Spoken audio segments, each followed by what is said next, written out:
Sir कई बार हमें ये रियलाइज होने लगता है, कई बार अंदर से ऐसा लगता है कि यार क्या ऐसा कोई तरीका है जिससे मेरी एक्स मुझे मिस करे।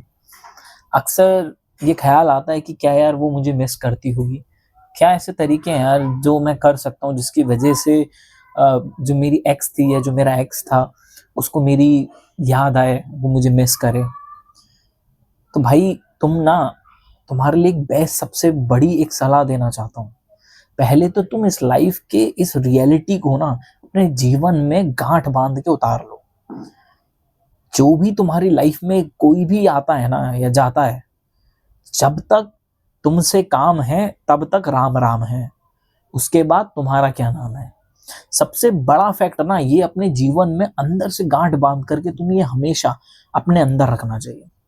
हम अक्सर सोचते हैं कि यार सामने वाला पता नहीं कितना ही प्यार करता होगा, ओ हो इससे तो ये मेरे बिना रह ही नहीं सकती, she can't live without me, या फिर he can't live without me. And भाई बहन, सिर्फ जरूरत की बात है। अभी जब तक उसको तुम्हारी जरूरत है, जब तक किसी को तुम्हारी मतलब है, तब तक वो तुम्हें याद करता है। जब वो तुम्हारे साथ रहता है, जो तुम्हारी अच्छाइयां होती हैं उनको उनको मिस करता रहता है। कभी जब तक रिलेशनशिप में है, जब तक उसका मतलब है, तो तुम्हारी हर एक एक एफर्ट्स को, हर एक एक चीजों को ना वो याद करता है।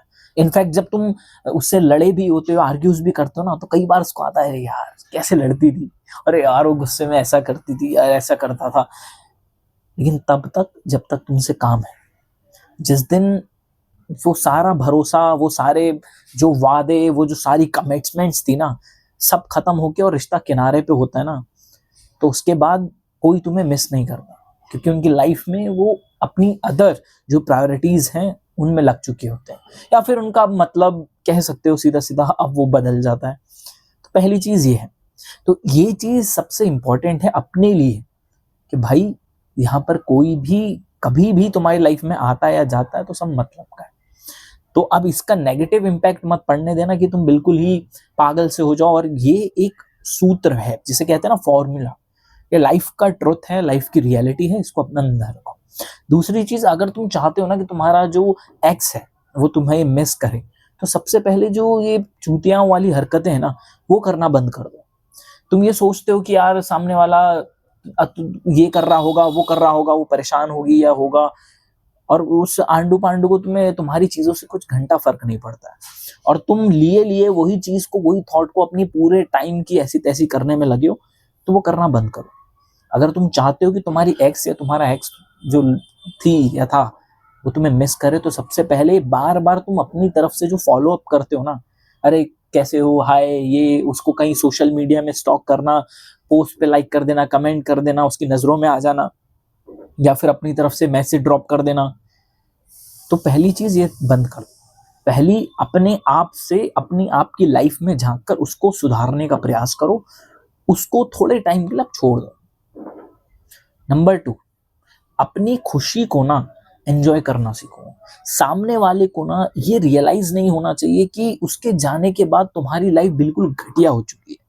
अक्सर हम लोग यही करते हैं कि सैड सैड स्टेटस लगा रहे हैं, अपने पूरा स्टेटस में पता नहीं क्या रोना चल रहा है वो दिखाते हैं, और सामने वाला कहीं ना कहीं अगर उसको देखता भी है ना, तो वो तुमसे दूर भागने लगता है, यार क्या देवदास वाली फील।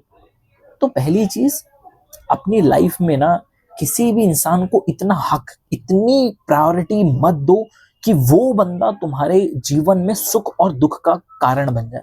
वो इंसान डिसाइड करे कि यार अगर मैं रहूंगा तो ये खुश रहेगी या रहेगा, ये चीज हटा दो। उसको ये फील अपने आप से कराओ कि हाँ यार, you are priority in my life, you are मतलब आप मेरी लाइफ में यार हैप्पीनेस के एक कारण हो। ठीक है, ठीक है, तुम हो, you are the part of my happiness, but you are not my ultimate happiness. ठीक है, तो चीज उसको समझाना, उसके साथ रहो, उसके बाद भी अगर वो चले जाए, let them go, let them space, बिल्कुल कट हो जाओ। कोई मैसेज नहीं, कोई अपनी तरफ से चूतियापा नहीं करना है, अपनी लाइफ को जीना है। अपने अच्छे तरीके से जिम जाओ, मेहनत करो, खुद की खुशियों पे काम करो। सामने वाला अपने आप, अगर उसको पहली तो भाई मतलब का, और अगर उसके बाद वो तुम्हारी लाइफ में देखेगा ना, तो उसको ये रियलाइज होगा कि नहीं यार, कि उसकी एक औहदा था, उसके इसका एक स्टेटस था जब मेरी लाइफ में था। या वो थी, अब वो चली गई या चला गया, तो उसको ये लगना चाहिए कि यार वो खुश है अपनी लाइफ में, मस्त है, मैं उसकी लाइफ में एक हिस्सा था या हिस्सा थी। जब जाकर के उसको ये रियलाइज शुरू होगा ना, तो उसको दिल से तुम्हारी याद आने लगेगी, लिटरली वो याद करने लगेगा तुम्हारी उसके साथ जो अच्छाइयाँ थी ना, उसको एक एक तुम्हारी अच्छाइयाँ, तुम्हारी एक एक बातें उसको याद आने लगेगी। तो ये सबसे ज्यादा इंपॉर्टेंट है कि ये जो हरकतें हैं, पहली चीज बार बार फॉलो अप मत करो, दूसरा खुद को आइसोलेट मत करो। लाखों लोग इस लाइफ में आने वाले हैं और अब जो चाह चुके हैं उनमें भी ध्यान रखो कि अभी और आने बाकी हैं। तो अपनी लाइफ में अपनी खुशी का कारण खुद को बनाओ, अपनी खुशी और दुख अपने तक ही रखो, और किसी को वो चाबी, वो की मत पकड़ाओ कि तुमने रिमोट पकड़ा दिया कि तुम बटन दबाओ तो हम रोएंगे, बटन दबाओ तो हम हंसेंगे, नहीं। तो अपनी लाइफ पहले जीना शुरू करो, अच्छा सा उसको स्पेस दे दो, अपनी तरफ से ज्यादा उसको फॉलो अप मत करो, और अपने आप को अच्छी तरीके से अपना एक अच्छा लाइफस्टाइल जीना शुरू करो। घूमो फिरो, बातें करो, जो करना है करो, अपने आप को अच्छे कामों में लगाओ, एक्टिवली रखो, और उस इंसान के साथ अगर तुम्हारी जो असली क्वालिटीज थी, जो तुम्हारे उस रिश्ते में जो तुमने उसके लिए एफर्ट्स किया वो किया ना, वो उसको खुद रियलाइज होने लगेगा कुछ टाइम में। और बाकी जो बेस फंडामेंटल है, जो बेस ट्रुथ है, उसको हमेशा याद रखना, जब तक काम है तब तक राम राम है, और जब काम खत्म सब खत्म। यहां पर लोग वादे सिर्फ मुंह से बोलते हैं, लेकिन निभाने के लिए उनके फटके चार हो जाती है। तो इसीलिए अगर कोई इंसान वाकई में तुमसे प्यार करता है, तुम्हारे लिए तुम्हारी रिस्पेक्ट करता है, तुमसे प्यार करता है, तो वो हमेशा उसकी जो तुम्हारी अच्छाई थी वो उसके अंदर रहेगी, और नहीं करता तो फिर भाई मतलब का ही खेलता। तो सुर नर मुनि सबकी यही रीति, लागई स्वार्थ करी सब प्रीति। तो ये फैक्ट है, अपनाओ, अपनी लाइफ में फोकस करो, आगे बढ़ो, ठीक है।